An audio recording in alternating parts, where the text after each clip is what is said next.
하여튼 오늘 함께 들은 말씀을 보겠습니다.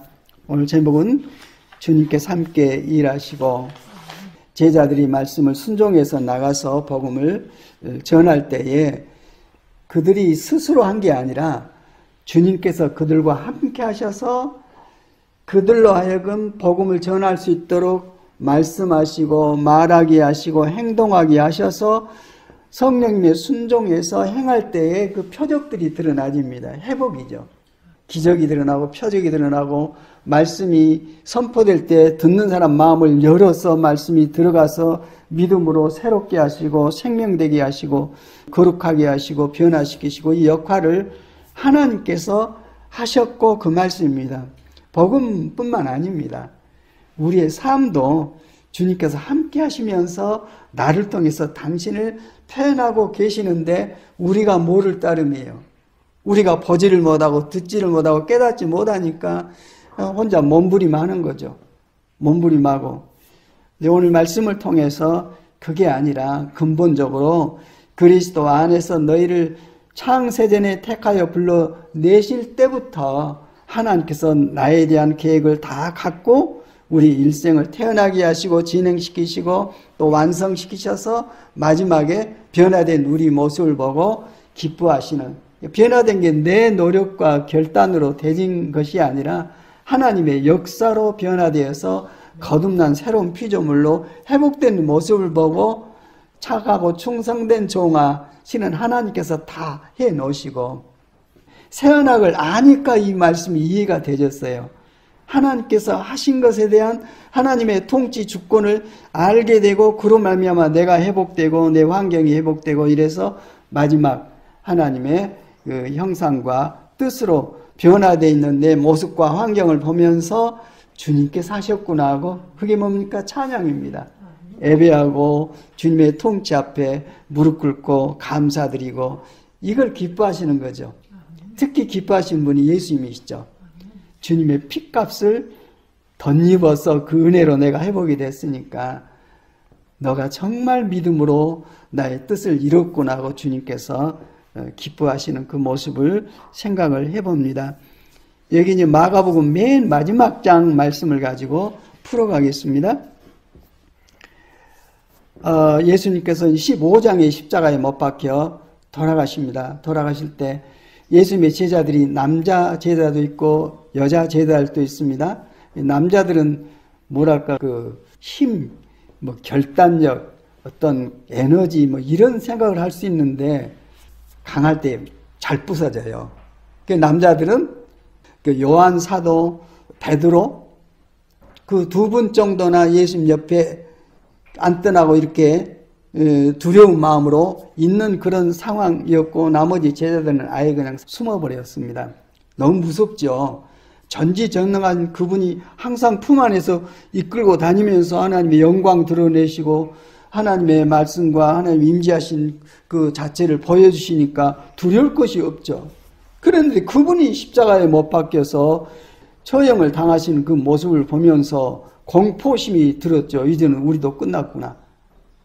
지금까지 해온 것들에 대한 모든 의지가 그냥 깨져버린 그런 상황이 되어버려서 두려움에 빠진 그런 상황입니다. 그럼에도 불구하고 막달라 마리아, 야고보의 어머니 마리아, 야고보의 어머니가 아마 예수님 동생을 야고보라니까 그 마리아 그분이신 것 같아요. 어머니, 육신의 어머니.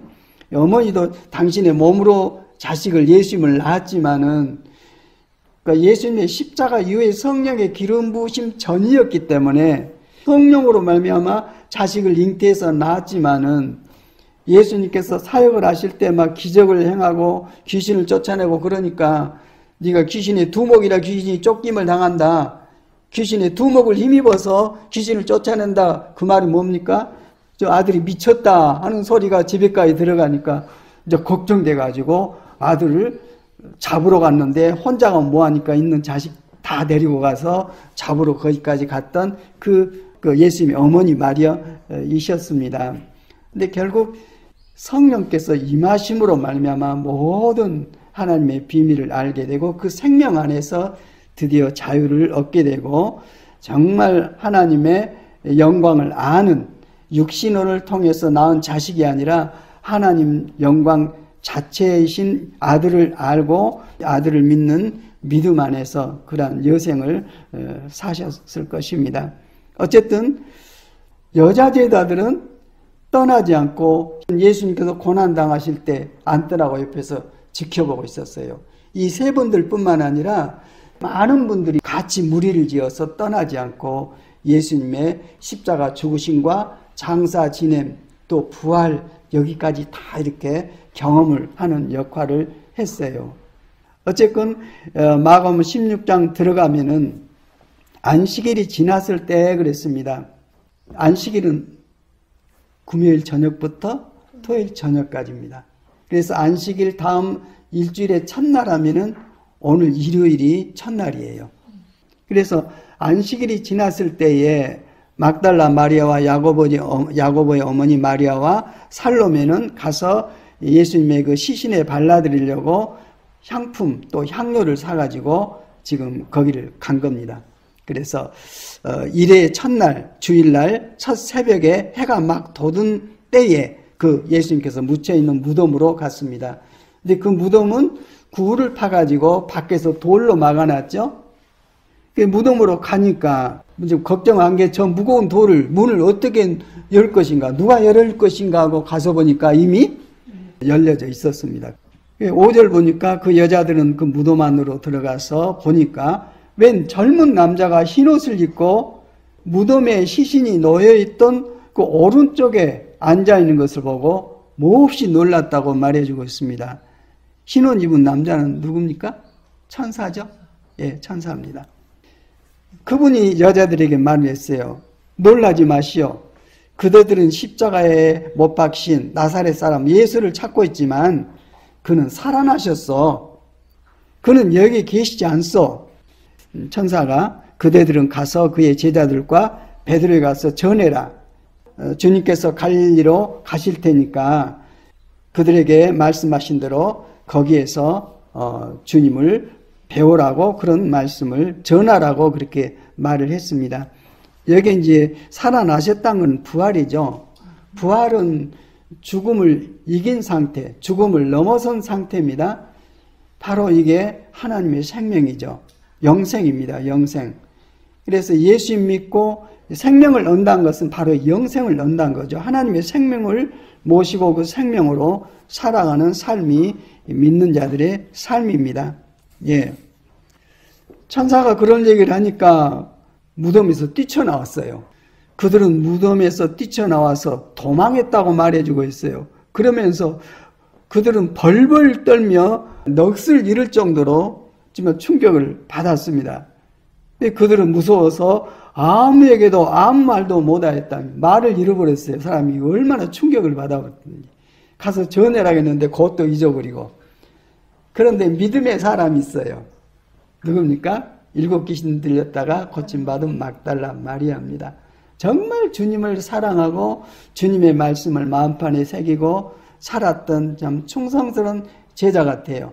12 사도에 들어가진 않지만은 이분에 대해서 이제 9절에 기록되어 있습니다. 읽겠습니다. 시작.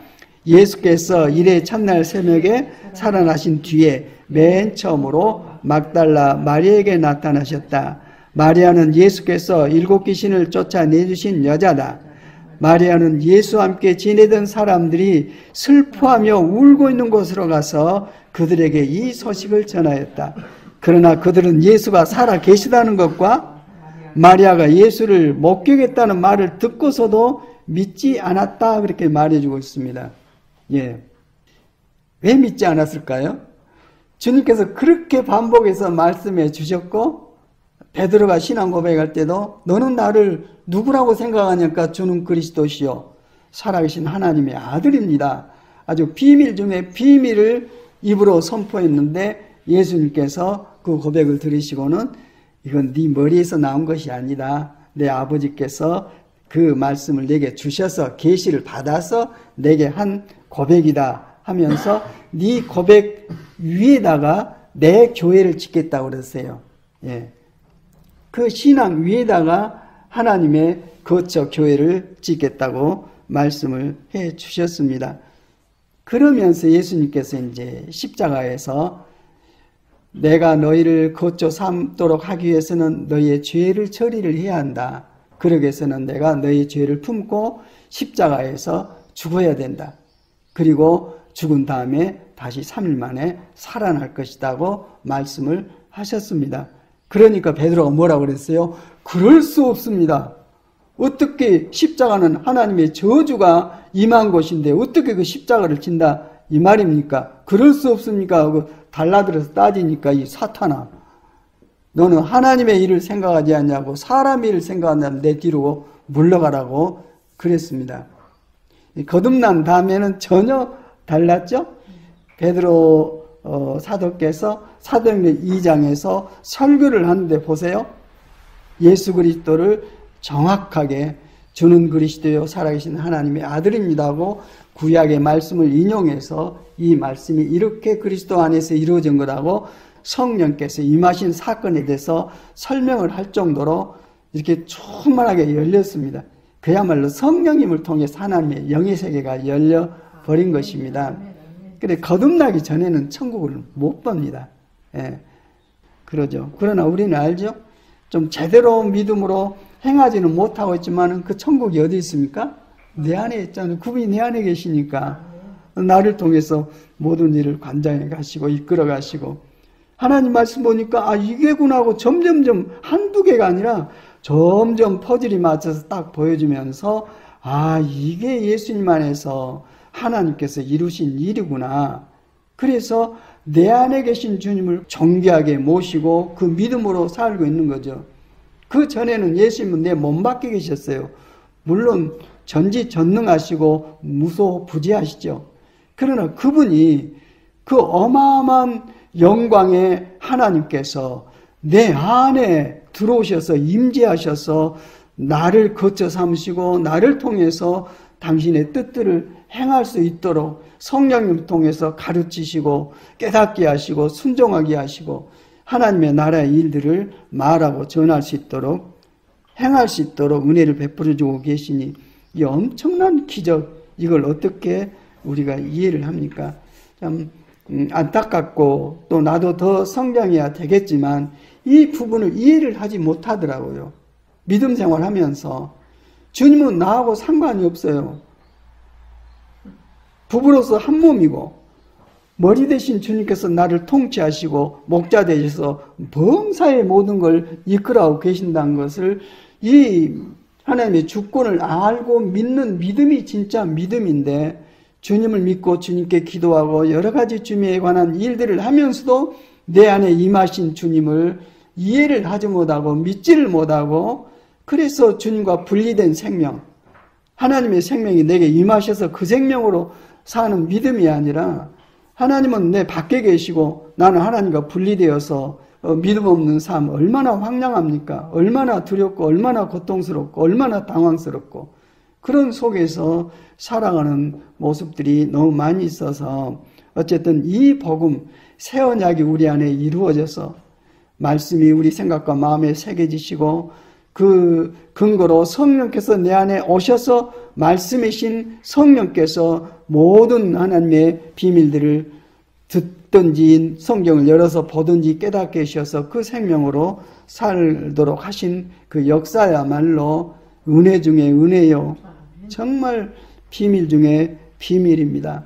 이건 특별한 사람에게 임한 것이 아니라 말세는 전부 이렇게 믿는 자녀들에게 이 기름을 다 부으셔서 그 삶을 살도록 그 믿음으로 살도록 다 하나님께서 허락하시고 베풀어 주셨는데 말씀을 가르치고 섬기는 분들이 그 비밀을 이해를 하지 못하니까 본인도 주님과 분리되어 있고 또 말씀을 전해서 듣는 사람도 본인이 분리되어 있으니까 하나님의 생명과 내 생명이 연합되어서 그 생명으로 사는 그 삶이 아니라 하나님과 내가 분리되어서 사는 그 삶이 이제 결국 종교 생활이거든요.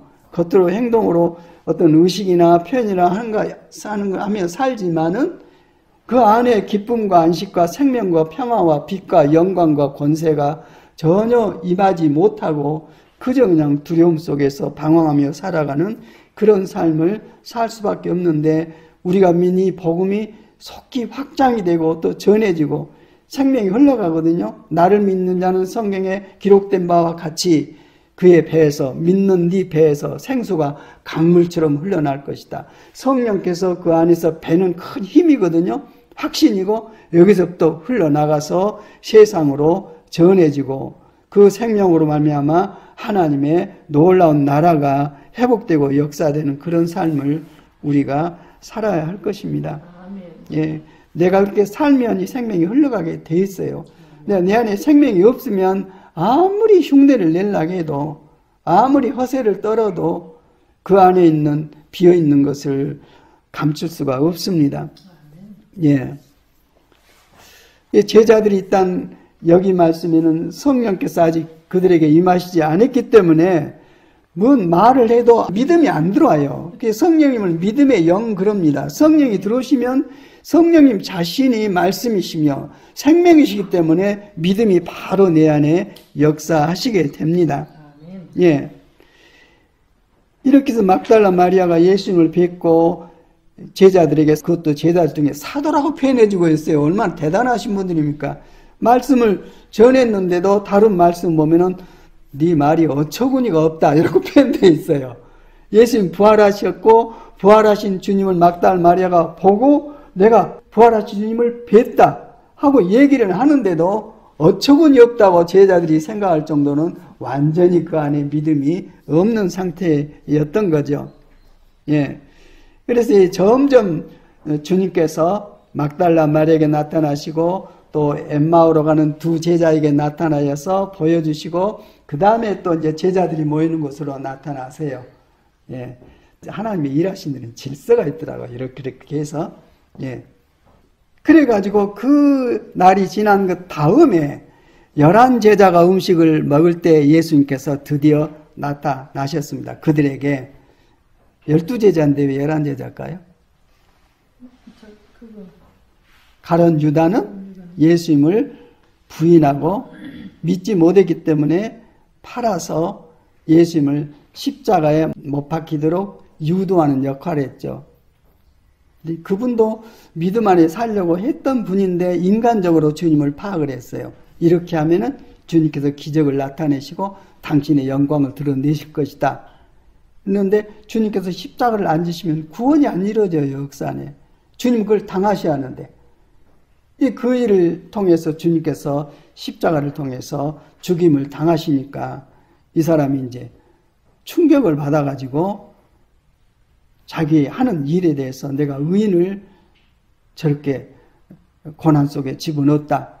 내가 부인했다는 그 마음 때문에 목매어 자살했어요. 나무에 끈을 묶어가지고 이제 대롱대롱 달려있는데 끈이 떨어져가지고 땅에 부딪혀서 창자가 터져서 죽었다고 그렇게 표현되어 있어요. 예. 그래서 11제자가 지금 거기에 남아있는데 11제자가 음식을 먹을 때에 예수님께서 그들에게 나타나셔서 하신 말씀이 그들이 믿음이 없고 마음이 무딘 것을 꾸짖으셨다고 말씀해 주고 있어요. 주님께서 원하신 건 딱 한 가지입니다. 믿는 것. 믿는 것. 그래서 믿기 위해서는 그분을 먼저 알아야 돼요. 예. 근데 영생이 뭐냐? 요한복음 17장 보면은 하나님과 그 보내신 자 아들 예수 그리스도를 아는 것이 영생이라고 그랬어요. 알면 믿지요. 그분 예수를 알면 믿어요.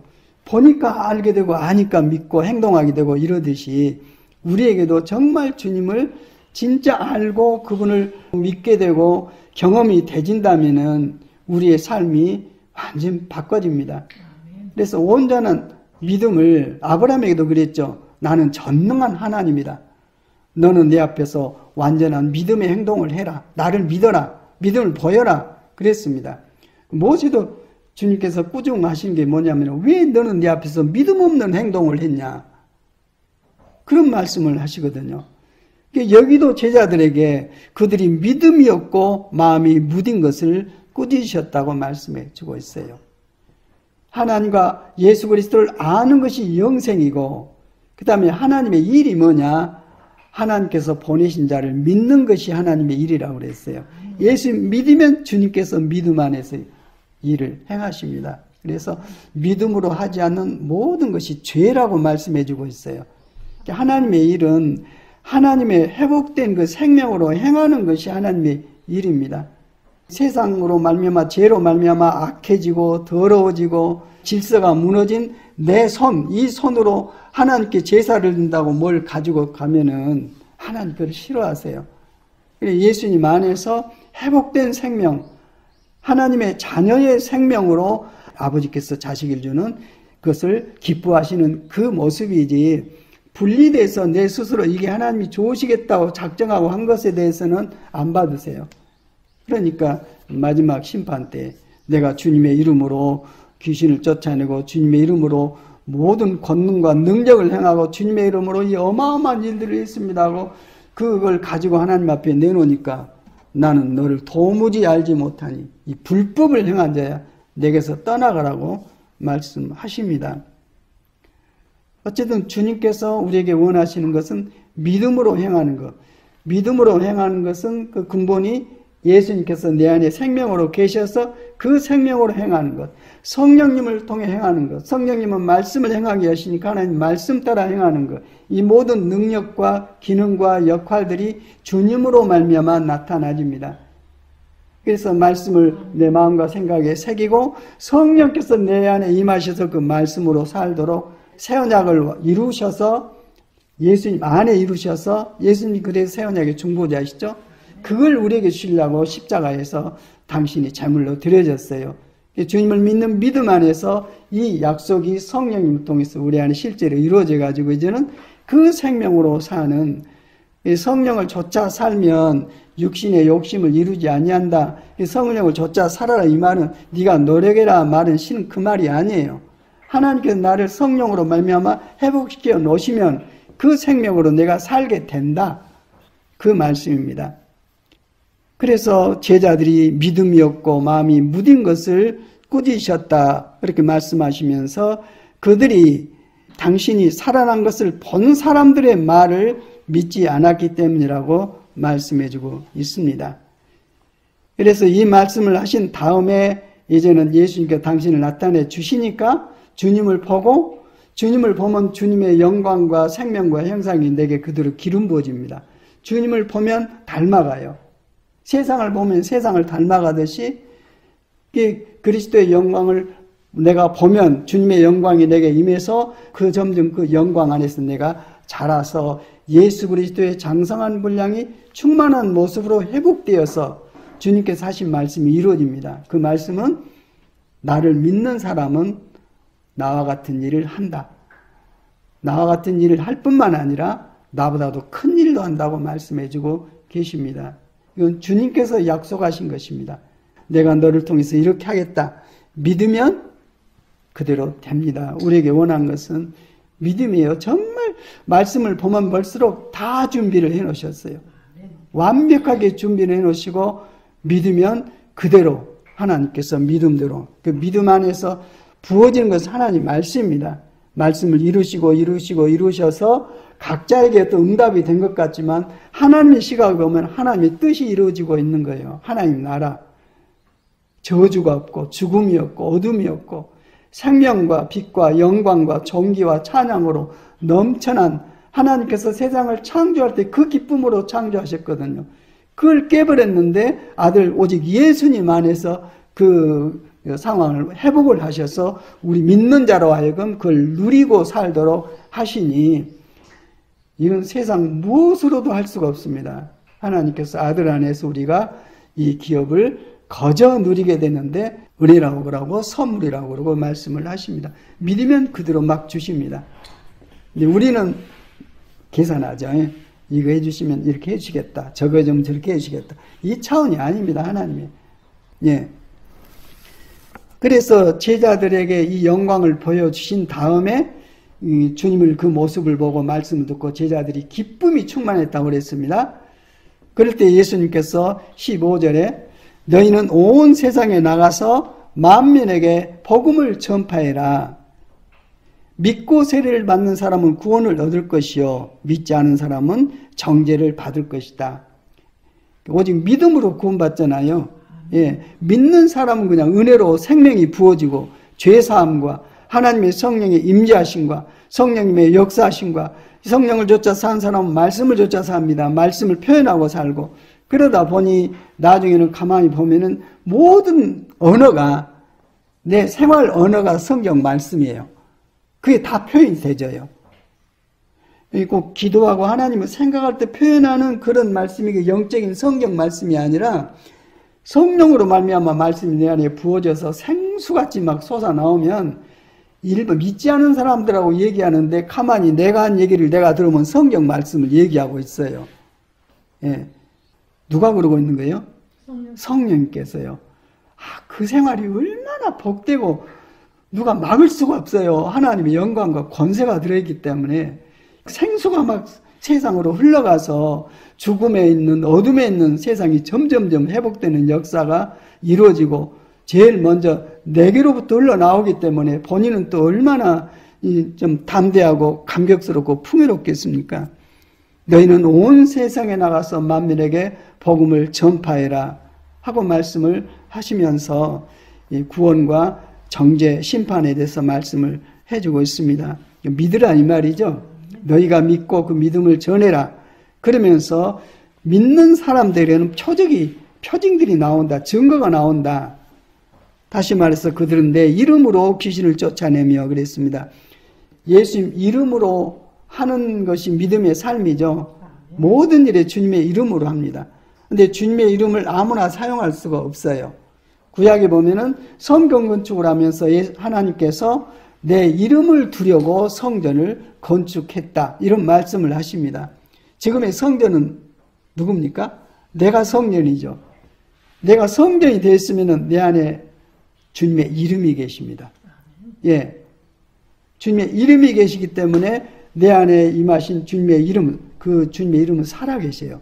살아계신 이름을 내가 입으로 선포하고 주님의 이름으로 귀신을 쫓아내며 주님의 이름으로 새 방언을 말하며 주님의 이름으로 손을 들어 뱀을 집어들며 주님의 이름으로 독을 마실지라도 절대로 해를 입지 않으며 주님의 이름으로 아픈 사람들에게 손을 얹으면 나을 것이라고 말씀을 해주고 있습니다. 손으로 뱀을 집어들며 독약을 마실지라도 절대로 해를 입지 않으며 실제적으로 독사를 손으로 집어서 독사가 물어도 또 독약을 마실지라도 절대 해를 입지 아니한다. 죽지 아니한다. 시험하는 마음으로 있게 되면은 죽습니다. 성령님을 통해서 성령님 안에서 회복된 생명으로 하게 되면 사도 바울이 죄수로에서 로마로 끌려갈 때 그 섬에 들어가서 추우니까 나무단을 들어서 불에다 넣으려고 하니까 나무단에서 독사가 나와서 물어버렸잖아요. 그래 거기 원주민들은 벌을 받고 죄를 지어서 저 사람이 이제 죽겠구나 그랬는데 안 죽으니까 반대로 바울을 굉장히 존귀하게 이렇게 모시고 그런 상태가 됐습니다. 어쨌든 성령님이 함께 하시는 그 표징이 뭐냐면 생명과 평안이에요. 두렵고 요동치는 게 아니라 믿음 안에서 내 안에 계신 주님의 이름을 사용할 수 있도록 하는 역사를 성령께서 믿음 안에 부으실 때 그럴 때 그런 행동을 하면은 주님의 손길이고 주님의 마음이기 때문에 그런 일들이 표현이 되지죠. 여기는 실제적으로 독을 먹을지라도 죽지 아니한다. 이 뜻은 저는 이런 식으로 해석이 되었어요. 사람을 굉장히 괴롭히는 게 말이거든요. 말이 독약보다 더 독해요.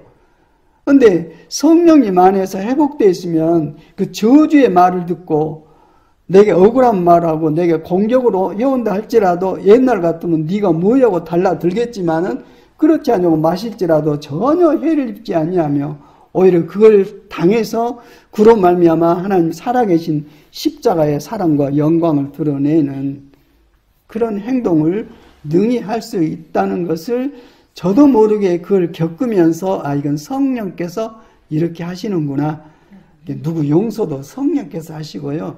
사랑도 내 안에 계신 성령께서 하시고 하나님의 생명이 나를 통해서 드러날 때에 그 사람이 받아주든 안 받아주든 서운한 게 없어요. 하나님의 그 사랑 안에서 충만함을 느끼죠. 근데 그렇지 않으면은 상대방에 대해서 내가 반응을 하게 되고 대적을 하게 되고 그런 옛 성품, 육신의 성품, 죄의 성품이 드러나오게 됩니다. 내 이름으로 해라. 내 이름으로 될 것이다. 말씀을 자세히 보면은 하나님께서 하신다, 이것이 말씀의 핵심이에요. 그 밑에 쫙 깔려 있어요. 아멘. 그런 눈으로 보니까 하나님께서 지금 이루고 계시구나. 내가 아는데도 하나님께서 이루고 계시구나 하고 점점점 이해를 하니까 내가 자유스러워져요. 이게 진리더라고요. 아멘. 너희는 진리를 알게 될 것이며 그 진리가 너희를 자유롭게 하리라. 이 말씀과 같이 누구에게 매이지 않냐고 변함없는 하나님의 마음으로 하나님의 뜻들을 표현하는 삶을 살아갈 수가 있습니다. 아멘. 이 말씀을 하신 다음에 예수님께서는 부활하신 몸을 이끌림 받아서 하나님 우편 보좌로 올라가시죠. 승천하시죠. 다른 성경에 보면은 주님께서 왜 부활하셨는가? 십자가에 우리 죄 문제 푸시고 주님께서 부활하시지 않으셨으면 우리의 생명 있고 없음을 누가 판단하십니까? 주님께서 하십니다. 우리 믿음의 보증이 되세요. 마지막 심판 때도 그 주님께서 하십니다. 주님께서 부활하셔서 당신이 먼저 잠자는 자들의 첫 열매가 되어서 영생의 부활을 보여주시고 주님을 믿는 믿음 안에서 우리도 그 생명 안에서 그 생명으로 살게 되고 모든 상황에 대해서 영적으로 이해하고 기업으로 소망하면서 사는 삶을 살게 됩니다. 주님께서 우리에게 보여주신 모든 것은 너희도 이렇게 하도록 하기 위해서 내가 보여준다고 하신 내용이 참 많습니다. 그래서 부활 성천하신 것에 대해서 땅에서 주님께서 이루신 것을 완성하시려고 하늘로 오르셨다고 말씀해주고 계십니다. 오르셔서 드디어 약속하신 성령님을 믿는 제자들에게 내려보내셔서 드디어 천국이 성령으로 말미암아 세상에 생명과 영광과 존귀와 권능으로 임하시고 역사하는 놀라운 하나님의 뜻들이 이루어졌습니다. 이 말씀에 대해서 19절 20절에 기록이 됐습니다. 읽겠습니다. 시작. 주 예수께서 그들에게 말씀하신 뒤에 하늘로 들려 올라가셔서 하나님의 오른쪽에 앉으셨다. 그들은 나가서 이제는 믿음이 생겼어요. 그들은 믿음으로 나가서 곳곳에서 복음을 전파하였다. 그 다음에 중요한 말씀 시작. 주님께서 그들과 함께 일하시고 여러 가지 표징이 따르게 하셔서 말씀을 확증하여 주셨다고 말씀해주고 있습니다. 복음은 제자들이 전했어요. 그러나 인간 제자들이 나가서 그들 스스로 한 게 아니라 주님께서 그들과 함께 일하시고 그렇게 돼 있어요. 주님께서 하신 것입니다. 주님께서 제자들을 사용하셔서 당신의 일들을 행하신 것입니다. 주님께서 행하신 일은 말로 끝나는 게 아니라 표징이 나타납니다. 주님께서 일하셔서 표징이 따르게 하시고 제자들이 전한 말씀이 인간의 말이 아니라 주님의 말씀이라고 그 표징을 통해서 확증하여 주셨다고 말씀해주고 있습니다. 그래서 이 일들을 말씀해 주신 것은 너희도 이렇게 회복해서 너를 통해서 나를 나타내고 싶다. 그런 약속이십니다. 믿으면 됩니다. 아멘. 그러나 믿음의 근본이 새 언약을 알고 새 언약이 그리스도 예수님 안에서 내게 이루어졌다는 것을 알 때에, 근데 새 언약이 뭔지도 모르는 분들이 많아요. 알 때 성령께서 믿음의 확증을 주시고 이젠 그 생명으로 살도록 하십니다. 성령님을 생명의 숨 그렇게 표현해주고 계세요. 우리가 숨 쉬잖아요. 이 생명의 숨이세요. 그분이. 예수님께서 부활하신 뒤에 제자들에게 나타나서 성령을 받아라고 숨을 불어 넣으셨어요. 그 성령님의 숨을 우리가 쉬고 있음으로 말미암아 숨을 쉬면 말이 나옵니다. 숨을 못 쉬면 말 못해요. 숨하고 말하고 말씀하고 같이 연결되어 있습니다. 이 성령님의 숨으로 말씀할 때에 내 안의 생명이 밖으로 흘러나온 것이기 때문에 천국의 여러 가지 징표들이 표징들이 나타나게 됩니다. 예. 그래서 예수님께서 부활하신 사건에 대해서 잘 기록해 놓은 말씀이 이제 고린도전서 15장을 부활장이라고 그래요. 거기 보면은 주님께서 부활하심으로 말미암아 여러분에게도 부활이 확정되었다. 그렇게 말씀해 주고 계시고 그리스도 안에서 우리가 바라는 것이 이 세상뿐이라면, 이 세상에만 해당되는 것이라면 우리는 모든 사람들 가운데서 가장 불쌍한 사람일 것이다. 부활이 없다면, 영생이 없다면 우리가 들여지는 시간과 모든 순종과 일들이 아무 의미가 없다, 이 말입니다. 그래서 이 부활을 기록해 놓으신 고린도전서 15장에서 저는 31절이 핵심으로 탁 와닿았어요. 주님께서 부활하신 뒤에 40일 동안 세상에 계시면서 여러 번 제자들에게 나타나고 한 번 500명이 모여 있는데 부활하신 주님께 나타나서 당신을 보여줄 때 그들에게 부활의 기쁨이 충만히 임했습니다. 그러면서 31절, 이것이 제게 굉장히 와닿았어요. 같이 읽겠습니다. 시작. 형제 자매 여러분, 나는 감히 단언합니다. 나는 날마다 죽습니다. 아멘. 누구든지 나를 따르거든 자기를 부인하고 자기 십자가를 지고 나를 좇으라고 그랬어요. 내 육신의 어떤 힘, 죄의 본성이 살아있으면 주님 못 따라갑니다. 예, 나를 보호하지 나를 내놓지를 못합니다. 그래서 주님께서는 내가 죽은 같이 너희도 죽어라. 세례가 뭐냐? 그리스도와 함께 죽는 게 세례입니다. 그리스도와 함께 죽고 그 다음에 그리스도와 함께 다시는 살아 새 생명으로 사는 것이 세례받는 것이고 그리스도로 옷 입는 것인데, 사도 바울이 나는 날마다 죽습니다. 말로만 죽었습니까?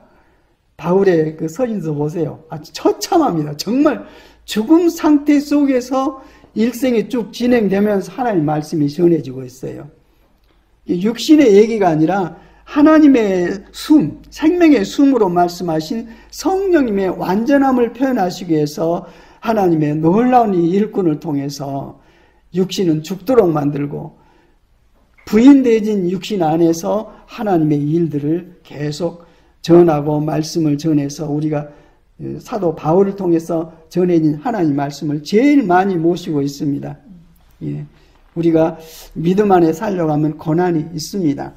핍박이 있고요. 이걸 당연한 것으로 받아들여야 복이 있습니다. 예. 다른 분들은 하나님께서 예정하신 일생은 사셨지만은 제대로 살지도 못하고 도중에 다 그냥 순교당한 분들이 그렇게 많아요. 예. 근데 우리는 지금까지 살아있어요. 죄송스럽기도 한데 사도 바울께서 하나님의 능력과 영광으로 행했던 것은 이제는 내가 아니라 내 안에 그리스도께서 사시는 그 생명으로 하나님의 일들을 하고 하나님 말씀을 전하고 사역들을 펼쳐서 결국 마지막에 이 목이 잘려서 순교 당하셨어요. 그러나 사도 바울께서 인생을 망쳤다고 누가 그럽니까? 완성된 그분의 삶을 통해서 우리가 하나님 말씀을 듣고 소망을 갖고 있습니다. 그 근본은 부활입니다. 부활이 없다면, 영생이 없다면 이러한 모든 삶이 정말 말도 안 되는 일이다, 그 말입니다. 정말 불쌍하다. 가장 불쌍한 사람일 것이다. 그렇게 표현해주고 있습니다. 그러나 우리는 진리를 모시고 있습니다. 오늘 또 살아야 되고 내일 또 살아야 되는데 이제는 내가 아니라 내 안에 그리스도께서 사시는 제가 살아있는 믿음, 생명의 믿음으로 삶으로 말미암아 정말 내 삶을 통해서 당신이 나타나십니다. 드러나시고 표현되시고 그로 말미암아 회복이 일어나는 거죠. 하나님 나라가 이루어지고 역사하고요. 그리스도 안에서 회복된 우리가 사랑하는 이 모습을 하나님께서는 기뻐하시는데 십자가에 달리신 목적이 깨어있으나 자고 있으나 항상 우리 함께 사시려고 죄 문제가 풀려야 해결돼야 주님께서 내 안에 들어오시고 주님을 모신 사람은 완전히 죄 문제가 해결된 사람이에요. 주님의 생명으로 사니까 죄가 드러나는 대신에 주님이 드러나게 되고요. 주님이 드러나는 것 자체가 천국입니다. 이러한 삶을 우리에게 약속을 해 주셨습니다. 정말 귀한 분들이 참 암으로 참 너무 많은 분들이 떠나셔서 마음이 아프기도 하고 생생한 분들이 그렇게 막 떠나가요. 그래서 하루를 지탱해 사는 것도 하나님의 은혜인데 이 연약감 속에서 하나님의 생명이 날마다 이렇게 연결되고 진행되고 그 가운데도 소망을 가지고 살 수 있게 하신 하나님께 얼마나 감사를 드리고 있는지 모릅니다. 우리 생사의 모든 일들이 주님의 손 안에 있는데 그분이 정말 선하시다는 것. 선하신 분이 우리가 믿는 주 하나님이시기 때문에 주님의 그 선하신 뜻들이 우리의 삶을 통해서 반드시 이루어지고 하나님께서 기뻐하시고 이 일을 통해서 다른 분들도 우리 안에 살아계신 주님을 알게 되는 그런 은혜를 잊게 될 줄 믿습니다. 아멘. 아버지 하나님 감사합니다. 생명의 말씀을 또 부으셨습니다. 이 말씀의 빛으로 살게 도와주시고 주님으로 말미암아 우리의 삶이 흐트러짐 없이 하나님의 시간, 하나님의 일들, 하나님의 뜻들이 이루어지면서 어떤 환경 속에서도 기쁨과 자유와 생명과 빛과 사랑과 영광이 충만한 시간을, 그런 날을, 그런 일들을 겪으며 살 수 있도록 은혜 위에 은혜를 대해 주시옵소서. 주 예수 그리스도님 이름으로 기도 올립니다.